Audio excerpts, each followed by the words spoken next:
Game 3 of the 2025 NBA Western Conference Finals was a pivotal showdown where the Minnesota Timberwolves dismantled the Oklahoma City Thunder with a stunning 143-101 victory at Target Center.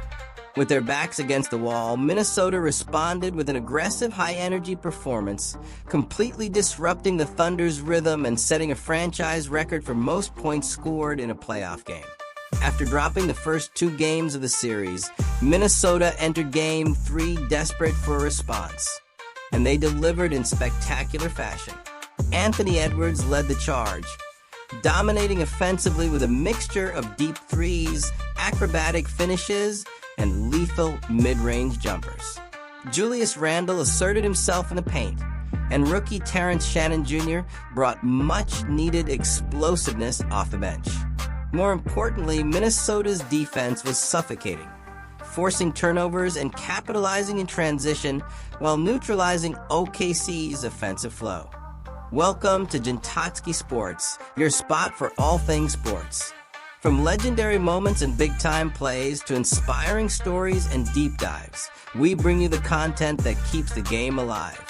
If you love sports as much as we do, hit that subscribe button and let's get into it. From the opening tip, Minnesota dictated the pace, exploding to a 12-0 run that left Oklahoma City scrambling. Edwards was unstoppable, scoring 16 points in the first quarter alone, including a series of well-placed pull-ups and fast-break finishes.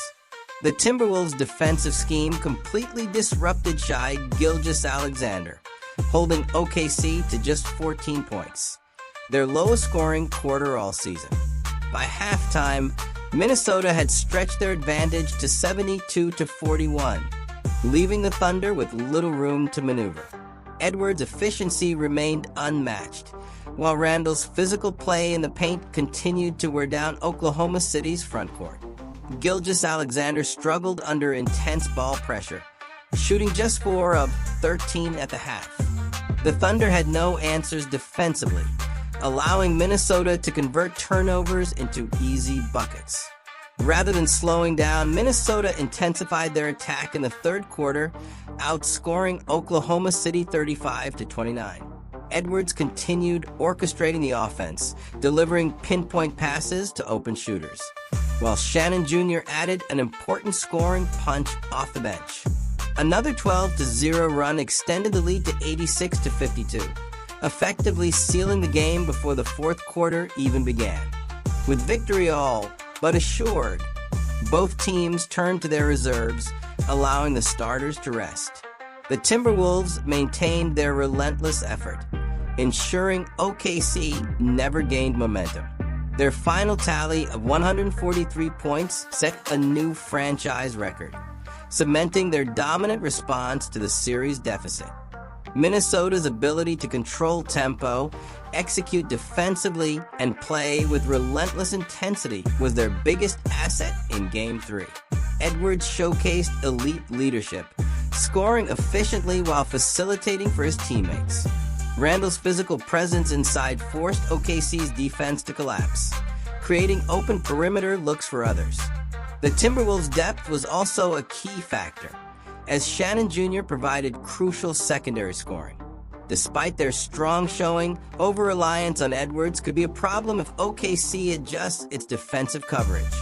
Minnesota also struggled in certain half-court sets, sometimes settling for difficult shots. Additionally, their aggressive defensive approach could lead to foul trouble, especially if OKC ramps up their attacking game plan in Game 4.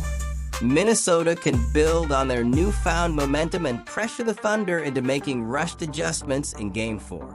They should continue pushing the tempo, exploiting mismatches in the post with Randle, and ensuring Edwards dictates the game's flow. OKC's defensive rotations have been inconsistent, meaning Minnesota can capitalize on miscommunications for easy buckets. OKC is one of the most resilient teams in the league, and they will undoubtedly make tactical adjustments to contain Edwards. Minnesota must prepare for a tighter defensive coverage, especially in perimeter traps and doubling scenarios. The Thunder will also likely increase their rebounding aggression, aiming to create second-chance opportunities. Minnesota must continue attacking early while focusing on high-efficiency scoring opportunities. Defensively, limiting Gilgeous-Alexander's ability to create must remain a priority, with physical ball pressure and aggressive hedging on screens. Offensively, spacing the floor and utilizing their bench depth will be key.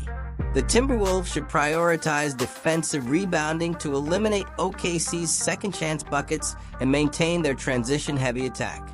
Oklahoma City still possesses elite offensive talent, with Gilgeous-Alexander capable of controlling tempo and facilitating high-percentage looks.